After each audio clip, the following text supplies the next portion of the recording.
Hey guys, welcome back to the Animation and Gaming Group channel. Today we'll be reviewing One Piece chapter 1095 that just came out. And in this chapter we have a big reveal again, specifically regarding what happened in God Valley, which turns out Kuma was also involved in. So in this chapter, the cover was a request of Buggy chasing a monkey because his nose got stolen by it. And continuing where we left off in the previous chapter, Bonnie charged to Saint Saturn and stabbed him. Which we assume because when Bonnie took on Kuma memory, she found out that it was the Gorosei that ordered Vegapunk to erase Kuma conscience. The Vice Admirals that saw Bonnie stabbing Saint Saturn were going to move against Bonnie, but Saturn responded that he would have dodged if he wanted to dodge it, and he just casually pulled out the sword and the wound healed instantly. We then see Saturn eyes light up while staring at Sanji, Bonnie, and they actually got knocked. It seems like their head was bleeding, but it didn't explode. I understand Bonnie getting knocked, but instantly knocking Sanji is a big deal, and it shows us how strong Saturn is. We then see Kizaru lying down, apologizing to Saturn that he's unable to move. And in the next panel, we can see that both Luffy and Kizaru are lying on the ground after going all out on each other. Siren, seeing Luffy helpless on the ground, tried to stomp Luffy, but Frankie extended his arm to reach Luffy and saved him. We also see that Sanji, Frankie, Bonnie and Vegapunk is affected by Siren powers which make them unable to move at all. We then see the Bonnie scream to Siren that he's the one that killed her father. Saturn then replied to Bonnie and said that Kuma is part of a buccaneer race, a race who have committed a crime in the past, and here we pretty much can piece together a few information. First is that the buccaneer race is probably one of the race that supported Nika and was an ally of the ancient kingdom from the Void Century. And second is that the buccaneer race is a mixed race that has a giant blood on them, which makes them quite strong naturally. And they also revere Nika as the savior. This is just my headcanon, but the Bible book that Kuma always brings around and read probably has a hints about Nika, along with the Void Century. We also see a flashback where Kuma was telling Bonnie about Nika as Kuma was singing and dancing to the drum of liberation, and Bonnie was saying that she wants to be a hero who liberate people like Nika. And the third thing that we know from Saturn's explanation of Kuma is that the Buccaneer race is probably one of the three races that Big Mom failed to collect on Turtle Land, along with the Giants and the Lunarians.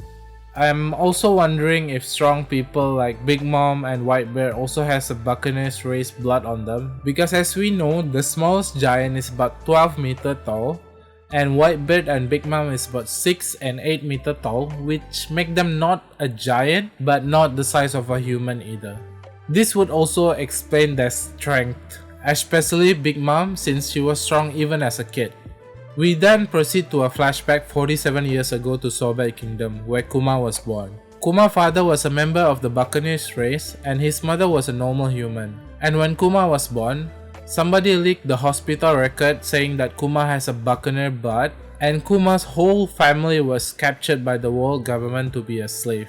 Because Buccaneers race are known to be strong people and are useful slaves.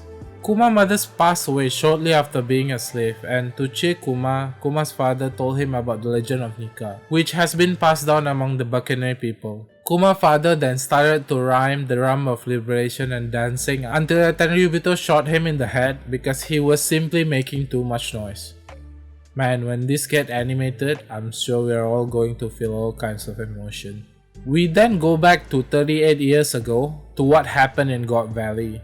There is a Tenryubito explaining that every 3 years, Tenryubito gather on a non-government island for human hunting game where the Tenryubito gets to hunt their problematic slave along with the island's civilians, and when the event ends, the world government get to claim the island as their own. Knowing this, now we know that Rock's pirate attacked God Valley knowing that this event would happen and probably plan a raid on Tenryubito. I know that Rox wasn't a hero on anyone's eyes, but knowing what happened in God Valley, I kinda wish Rox had been successful, and I can see why Garp is not at all proud of his hero title due to the outcome of God Valley.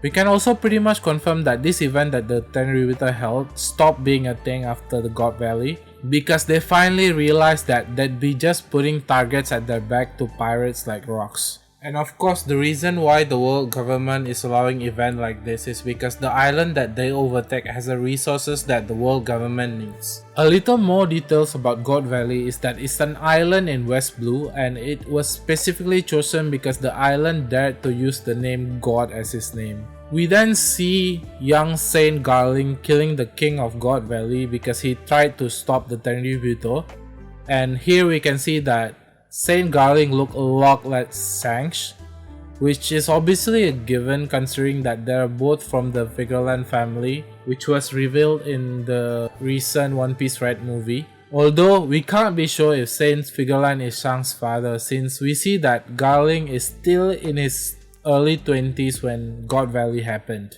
We then also see Saint Siren in the God Valley flashback looking exactly the same as he is now, which pretty much confirms that the Gorosei is quite immortal and probably has remained the world readers for the past 800 years.